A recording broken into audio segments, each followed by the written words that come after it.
All right, Mopar people, welcome back to the channel. I'm Justmoparjoe. I'm going to show you very quickly how to convert your car to an FBO box if you had a points style distributor. Let's go to it. Obviously, you want to read their full direction sheet front and back. It shows you a pretty easy diagram here.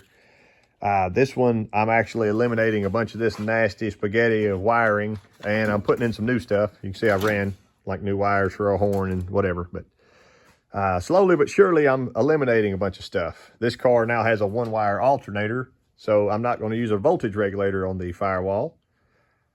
It is inside the alternator, so I'm redoing that.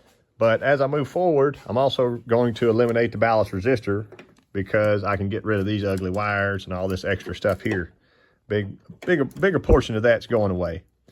They give you a jumper wire for this. Here's what that jumper looks like, and they give you a couple little connectors that will plug on there. If you want to keep your ballast resistor and do this install in your driveway in 5 minutes, you sure can do that. Basically, you would plug both those in. They would go to here, and one of these wires coming out would go to the hot side of your coil.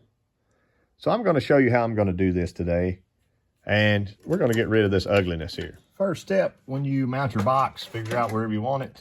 You have to run a ground from that box to your engine block. There's mine. I believe that's probably an 8-gauge wire. They give you your screw with your kit, and you can order a harness just like this. I got my dielectric in here. You can see that, and it'll plug in just like that.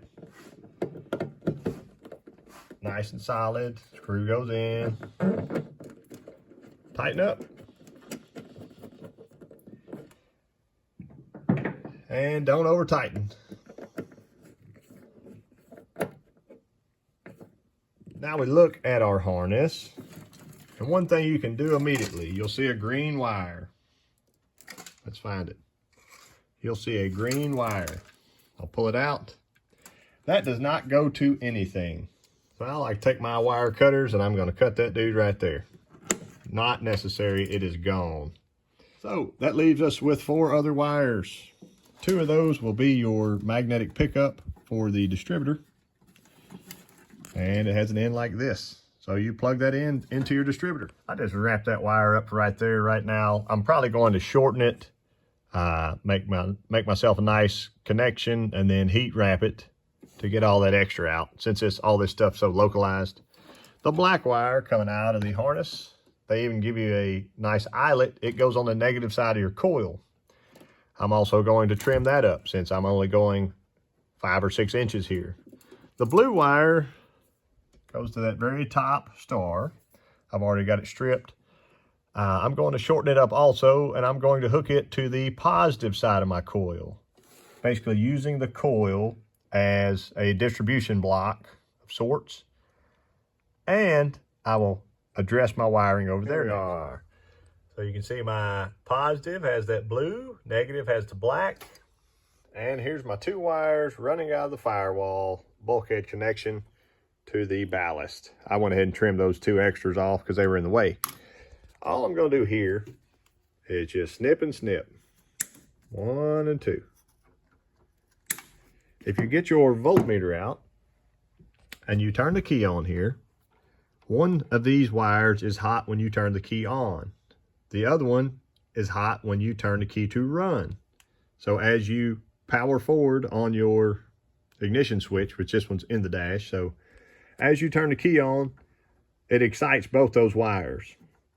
All I'm going to do is get them going in the right direction that I want them to, and I'm going to tie them together here. So what I'll probably do, if I don't rewire them here, which I probably will, the wires that I come out of here with will just conjoin into one wire.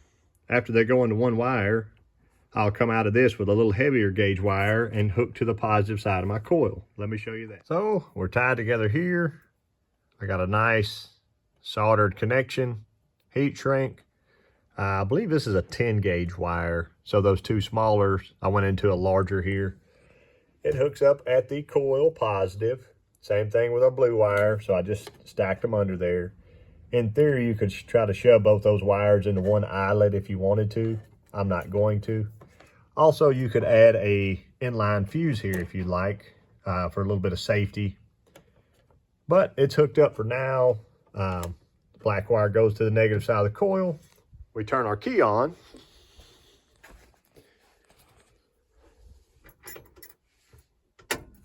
Like that. You should see your red status light come on your FBO box. I don't have a throttle cable hooked up to this right now, but give her a couple squirts of gas and she should fire up. Always starts better with the coil wire on. There we go.